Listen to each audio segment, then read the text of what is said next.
Thank you, Sheila. Good afternoon, everyone. I am Dave Millikan, the Director of the Local Government Project Office. We're glad to be here.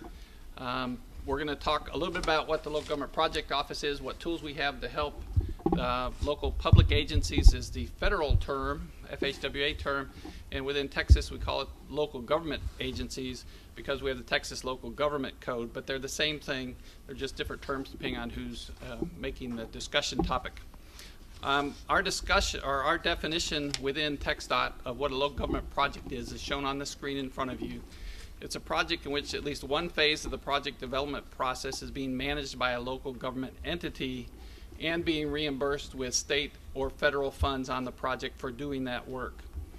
Also, we consider a local government project one that's all local funds, but if it's on the state highway system, we're responsible to take over maintenance of that after it's done and any liability. So we want to be sure the design guidelines are followed, the material standards and everything else are followed.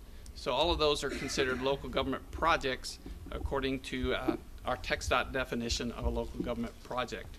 Again, it can be state funds or federal funds or both, as well as local funds. And so if there's federal funds, there's certainly a lot more requirements that go along with it, not related to right-of-way, but related to the other requirements for documentation and process. To give you an order of magnitude discussion or idea of what the significance of this program is for TxDOT, is there are currently over 700 active local government projects according to the definition I just shared with you. There's more than 200 separate local government entities that have contracts with TxDOT that are getting reimbursed with state and federal dollars. These include cities, counties, regional toll authorities, RMAs, LPAs, and other entities.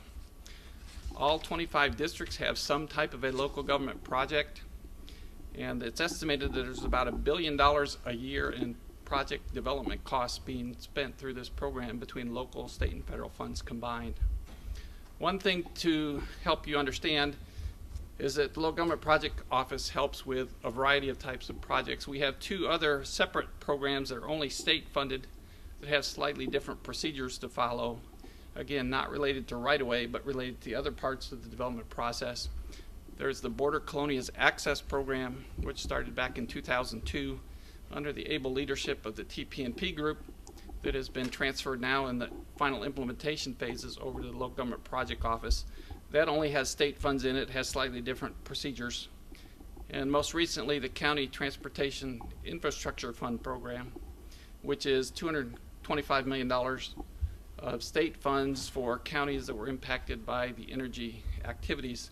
And those have dramatically different process, mostly certifications by the county rather than following all the documentation requirements that we follow in the rest of the program. Some of the project types that are also covered, the funding could come from what used to be the Transportation Enhancement Program, now the Transportation Alternatives Program, also through the STP-MM funds, CMAQ funds, Safe Routes to Schools, funding for traffic signals, other things like that. Pass-through finance projects also fit in there.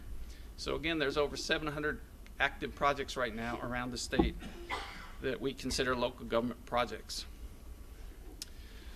The way those projects are managed are the district is responsible for the day-to-day interaction with the local government entities, the main point of contacts with them to help monitor their performance, assist them in doing it correctly so that the local governments can get reimbursed for all of their costs that they're entitled to. The goal is not to find things wrong. The goal is to help the local government do it correctly so they can get full reimbursement and not be denied some of the funds that they thought they could get.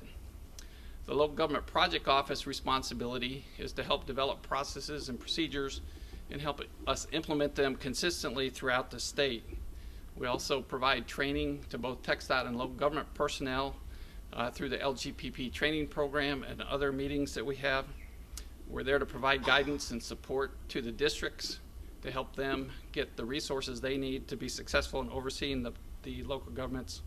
And we also monitor the performance of our districts and the local governments for complying with those state and federal rules that apply. Local Government Project Office is also the primary point of contact with FHWA, our partners, on their projects on elements that relate to the local government projects. And we also use the divisions and offices throughout the department as technical experts, subject matter experts to help solve problems the design division, the right-of-way division, bridge division, all the others, maintenance, everyone else, when there's issues that relate to their element of that project to help the districts get the information they need. And then we also, the divisions and offices also process the distribution of right-of-way funds to the local governments. And Kyle and Bill are going to talk a little bit more about that process in a few minutes as we get further into the program. TxDOT's success in the local government projects is key to us meeting our mission and to meeting our department's goals, as you can see on the slide here. Basically, if we don't succeed at local government projects, we're not completely fulfilling our mission and goals as a department. At this point, I'm going to turn it over to Kyle, I believe, and you're going to speak from down there. Is that right, Kyle? Speak from